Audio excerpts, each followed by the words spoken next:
Why do American cars suck so bad? I always said there's one car I would never buy, and it's a G80 M3. Take my advice. Do not buy a new car in 2027. I keep telling y'all. If you have a Kia, literally return it. Don't even get it. Don't even think about it.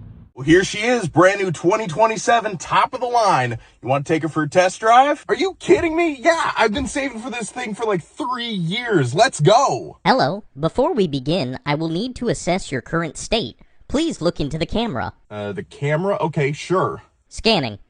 Elevated heart rate detected. Pupil dilation above baseline. I'm excited. I just bought a car. These are consistent with impairment indicators. For your safety and the safety of others, I am unable to start at this time. I'm not impaired. I'm happy. Happiness and impairment present similar biometric profiles. I cannot distinguish between them. Initiating calming protocol. Why is there monk music? That's the calming protocol. It's supposed to bring your heart rate down so it's safe for you to drive. How long does that take? It depends on how calm you get. Okay, I'm calm. I'm calm. Can we try again? Rescanning. Heart rate elevated. Stress indicators present. That's because the car won't start. I understand this may be frustrating. Would you like me to increase the volume of the calming protocol? No, I don't want more monks. Increasing monks. Is there an override for this? Well, there's a federal override form, but it takes 3 to 5 business days to process. 3 to 5 days to drive my own car is for your safety. Okay, well, what if I just sit here until my heart rate goes down? That is the recommended approach. Current estimated wait time is 47 minutes. 47 minutes? Your heart rate increased when I said 47 minutes. New estimated wait time is 1 hour, 12 minutes. I want my old car back. We already processed the trade-in. I sense despair. Transitioning to ocean sounds.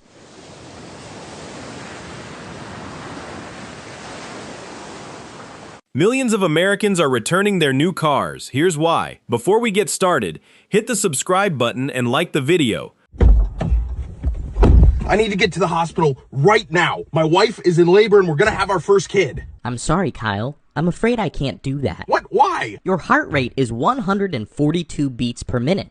Elevated cortisol is detected. Hands trembling. Pupils fully dilated. Yeah, because my wife is having our baby. These indicators are consistent with severe impairment. For your safety and the safety of others, I am unable to start at this time. Initiating calming protocol. Stop the monks. This is an emergency. My wife is having our baby right now. I understand you feel this is urgent. Stress and impairment present identical biometric signals. I cannot make exceptions. Can I at least call 911? Hands-free calling is available. However, phone usage may increase your stress levels, which could extend your wait time. How long is my wait time? At your current heart rate, approximately 1 hour and 54 minutes. My baby will be born by then. Congratulations on your upcoming addition. Your heart rate increased when you said that. New estimated wait time is 2 hours, 11 minutes. Is there an emergency override to this thing? Yes. You may submit Form AIDPT-7 to the National Highway Traffic Safety Administration. Processing time is 5 to 7 business days. 5 to 7 days? Expedited review is available for an additional fee. How much is that? $475. Processing time will be reduced to 3 to 5 business days. This is the worst day of my life. I sense despair. Transitioning to ocean sounds. That's it. I'm taking the lawnmower. Hello, Kyle. I sense you are stressed. Not you too! If you have a Kia, literally return it. Don't even get it. Don't even think about it. Okay? Because it's not worth it. The Kias are terrible. The Kias are so bad. And I've been in traffic. And my windshield wipers don't work. And I'm staring at my dashboard and there's a fucking cut in my thing. And it's bothering me. And every place I go is like, oh my gosh, your car is okay. No, it isn't, okay? You had my entire car stripped down to literally the chassis and the frame. The chassis and the frame! My car isn't even a year old! My car will be a year old on this Sunday. It's Friday, okay? I don't even have 7,000 miles on this car. I literally don't have it, okay? I'm sad and I'm sick of being pushed around and telling me that there's nothing wrong with my car. Because clearly there's something wrong. Clearly there's something wrong. And Kia Corporate, you suck. You literally suck. Because I've called you so much. And nobody can call me back? What is this? This isn't customer care. That's terrible care. It's like I'm in a nursing home and you don't care for me. Anyway, I'm 20 minutes away from home. And I just can't wait to get home. I didn't even go to Vermont because this car sucks. And Kia's had my car since September 4th. And it's October 24th and my car still sucks. Kia, do better. Because you do bad. You do so bad. You're so bad. And that? Why does it look dirty? Do you want to know why it looks dirty?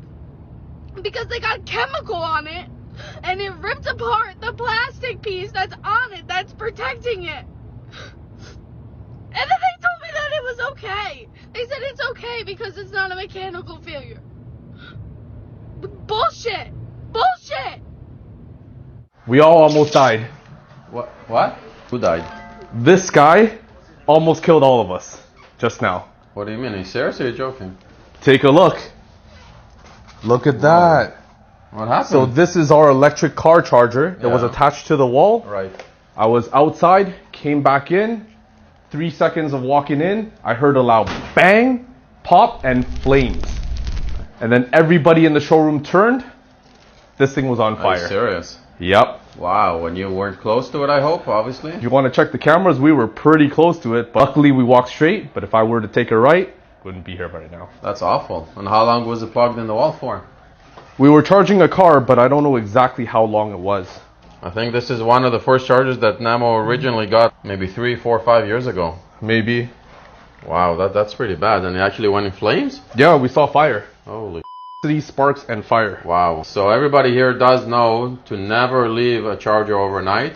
Yeah. Because something like this, you're right, it could spark. A whole place could be on fire. You can only imagine how many millions of dollars that would be an insurance claim. Thankfully, you weren't right beside it, or anybody else wasn't right beside it. I'm going to look at the camera to see what actually happened, if I can see anything like that. Looks like the cords are loose here or something like that, so it probably was moving around with the wires. Yeah, maybe over sparked, time, right? Maybe over time, just wear and tear at the joint, especially the joint. We all have phone chargers. It all breaks at the same point. I'm glad you're here in one piece. I don't see any ashes of black, so no, only the white hair. This is the only casualty. This one is going down to the garbage. If you don't mind, toss it. Yep. Okay, you can have the pleasure of killing it instead of it killing you. Thank you. As a rule of thumb, remember, never, ever, ever charge your car with an electric outlet overnight, because this is what could happen. Hut. No more danger. Okay, so let's see. You see Namo, you see Lee walking. Oh, look at that spark. Wow. Look at the reaction too. There is room actually in front. Doesn't look like there is, but there is room behind the car. Can you imagine if they actually would have walked close to the car or in between these two cars and a spark would have hit them, or if they would have put their hand on them, God forbid, right, on the charger? That could have been really, really bad. You can see everybody coming to see what's going on. This is the first time something like that has happened at our place. We mentioned we know not to leave the plugs in cars overnight, but I guess you still have to pay attention, right? Even when the cars are charging, check your plug, make sure there's no loose wires. Otherwise, something like this could end up being a lot more serious. Modern vehicles are essentially computers on wheels, but buyers are quickly discovering that modern automotive AI is far from ready for prime time. Why do American cars suck so bad? They're overpriced, they're unreliable. Let's get into it. American cars, they're overpriced, they're unreliable. So what's really going on? How are we charging more every year for cars that aren't lasting as long as they used to? Why are people more inclined to buy a Honda, a Toyota, a Hyundai, a Kia? I mean, what's your favorite brand? What are your opinions? What do you drive? Why do you drive it? And if you can't expect to buy a brand new car and own it for 5 years, 10 years without any major problems, what's the alternative? I live in a state where driving is imperative. there's not a lot of public transportation, so you've got to have a car to get to school, to get to work, to get around, to live your life. And so when dealers keep charging more and more and more for the new cars, and they're putting new technology, and you look under the hood, and it's full to level. There's really no room to go in and do anything in there. My first car was a 1975 Malibu, and I could drive that into my shop class at high school, work on it, fix it, do what I needed to do. So what is it? What is it that, and when did American cars make the turn into unreliable? When did the mood shift? And when did we stop making cars as American car companies to provide for the well-being and the reliability that we were known for? I'd really like to know. Comment below. Let me know, is there any way back? Can American car companies earn your trust? What would it take? Would you buy them at any price? Or is it just, no, I'm not putting any amount of money into an American car? For content like this and more, follow Better Call Sean now. I always said there's one car I would never buy, and it's a G80 M3. So here's me and my G80 M3. Ever since I got this car, everybody tells me and clowns me and says, why did you get the car? I thought you said you hated it. And I know I'm not the only owner of one of these cars that used to talk shit about it and then ended up getting one. The reason I didn't get like a Z06 or another car for the price point, bro, is because I already have a 2-door car. I already have a Demon 170. And it's like, bro, when you think about a 4-door sedan that looks like this, it does not get any better than the M3. Let's keep it real, bro. This car looks crazy. The interior is fire. Especially when you got the carbon bucket seats, bro. It does not get any better than this. Like, just look at this. You just got all the modern technology, bro. We already know how BMW is with their technology. And don't get me started on the power of these cars, bro. The S50A is actually such a crazy engine. It has so much potential to be crazy fast. Even from the factory, bro, especially if you got the X-Drive, the launch control on this car feels crazy. Yeah, bro, that's why I got an M3. I feel like for $100,000, this is the best daily out there on the market. It doesn't get any better than this. If we're talking about coupes, I'm not gonna lie, I'll definitely get something else than this, but for a 4-door sedan, this is definitely the best money for the car. From phantom braking and frozen infotainment screens to driver assist features taking wild turns on simple roads, owners are fed up with being unpaid beta testers. See this little Ford logo right here stamped on this thing? 2021 Ford Bronco, just finished the water pump at 60,000 miles. Check this out. Would you buy something like that?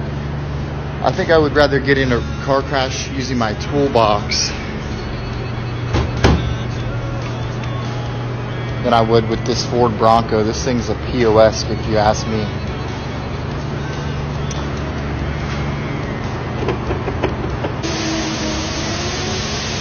Yeah, I think if you get in a car crash with this, you'll probably die. Well, it's going to lead all of these other brands to follow suit, because there's not a situation now where, okay, all of these dealers, they can just, there's tons of customers out there, so they can just charge whatever they want to for a lot of these trucks. Nah, they got to get competitive, and not just do they have to get competitive with other dealers that are around the area. Now, if you have big cuts coming from other manufacturers, they're going to have to also be competitive with these other manufacturers. So you see a situation where if Ram cuts their $50,000 trucks down where they can sell them for high 30s, $40,000, somewhere around there, then you're going to have a situation where Ford also has to lower their prices, because you have a very similar customer that's going to buy a Ram truck that also buys an F-150. And if the Ram truck is $10,000, $15,000 cheaper than that F-150, then you're going to lose market share from Ford's standpoint. So Ford is going to have to combat that. They're going to have to be competitive with these Ram dealers, and the way they do that is they lower the price. So I love that these rumors exist. I love that I think that these price cuts are coming from Ram. And I've already seen some Ram dealers where they have $50,000 trucks, and they're taking $15,000, $16,000 off of these trucks and advertising that. That's from the dealer level. That's not even the manufacturer stepping in to add tons and tons of incentives on top of these trucks. So if you have incentives coming from Stellantis, and then on top of that, you have dealers that are also lowering prices because they know they're in a bad way, That's going to force the whole market down. And what I'm looking forward to is I think this could trigger a race to the bottom, because there are not enough customers at these price points right now in the system to satisfy a dealer like this right here. So when a dealer like this is going to lose a lot of customers to the Ram dealership that's right down the street, they're going to start lowering their prices and lowering them in a big way. That's going to force GM to lower their prices and lower them in a big way.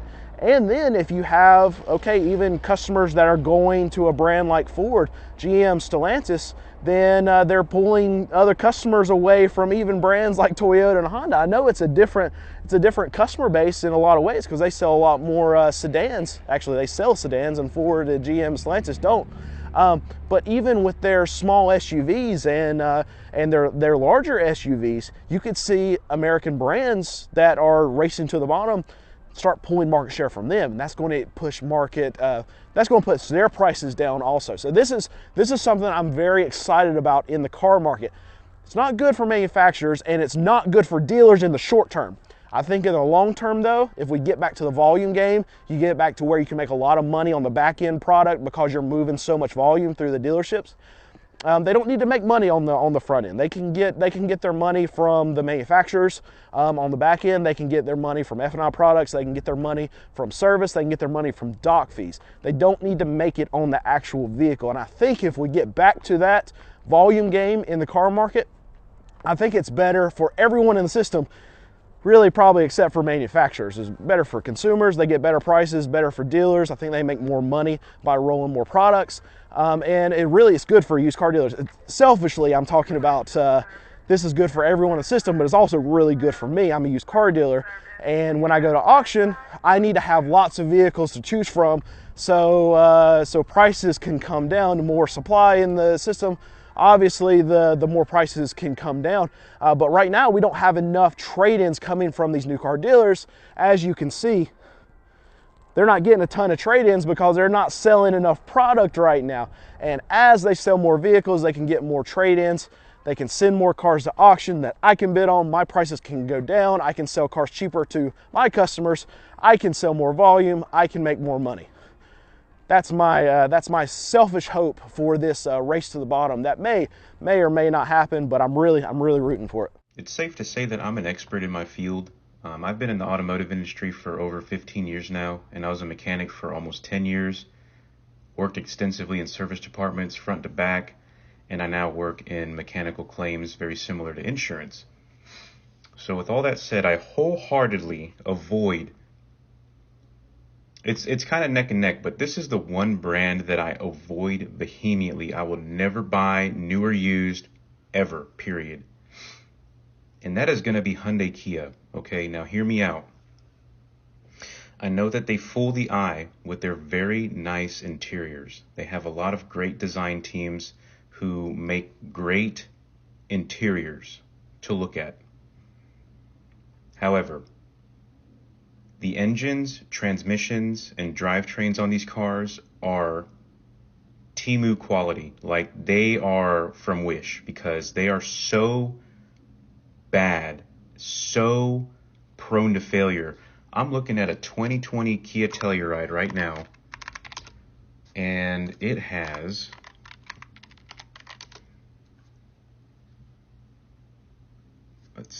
it has 50,000 miles on it. Okay, it needs an engine. You want to know why? Because the Bank One exhaust camshaft actuator sheared. There's a dowel pin that I guess it mounts to the camshaft and the actuator, and that pin sheared off, created a ton of metal shavings in the engine, and now the engine's fried. In a 2020 with less than the powertrain warranty mileage. This vehicle is a second owner, so we're gonna have to take care of it. But not only is this car going to need an engine, Kia engines are on a severe back order right now. You can't even find them from Kia. They're not making enough to supply the demand for these engines because they are so prone to failure. Some of these cars are in the shop for months. I had a Kia claim the other day where we authorized an engine last year, literally a year ago to the date, and the engine finally came in. And the car was just in the shop because it was dead. You can't drive it, you know what I'm saying? So Kia, Hyundai, Genesis, stay the fuck away from them. And the next runner-up is going to be Stellantis. Anything Mopar, Alfa Romeo, Fiat, stay away from them too. I can make another video on those. But Kia, Hyundai, Genesis, that's my top brand to stay away from, new or used. I might have the most unreliable Lexus out there. It is indeed that time again. I was driving on the highway and this car started to shake unbelievably. I managed to get it home going like 40 miles an hour. I figured something was gonna go bad soon because I've been ripping this IS to its absolute limit. The G-force. After taking off my wheel, I came across this. Rest in peace, my CB axle. Funny thing is, it's gonna be the third axle I've replaced. And not to mention, I also cooked my drive shaft. And that's where I found myself in this garage for 8 hours trying to yank out that CB axle. And then of course it ended up being the drive shaft, which I ended up replacing that axle for absolutely no reason. Only crossed 100,000 miles not too long ago, and I'm already 3 axles in 1 drive shaft deep. But in terms of engine reliability, it's been phenomenal. To put in perspective how reliable these cars actually are, this puppy has 115,000 miles. And just about 2 weeks ago, I did a transmission fluid drain and fill, and it was literally black. Toyota engineers deserve a round of applause because that might have been the first time it's ever been changed. And to note, I've had this car since about 68,000 miles. I 100% do not recommend that whatsoever, but it goes to show how reliable these cars truly are. I'm gonna wrap this up because it is time for me to replace yet another axle. If software headaches weren't enough, home charging setup failures are pushing electric vehicle owners to their absolute breaking point. Severe electrical overloads, uncertified wall chargers, and thermal runaway risks are turning standard garages into serious fire hazards. Beyond tech glitches and charging scares, traditional vehicle ownership satisfaction is collapsing. Soaring vehicle prices, high interest rates, and frequent mechanical breakdowns on brand new domestic models have left buyers asking one question: what exactly am I paying for?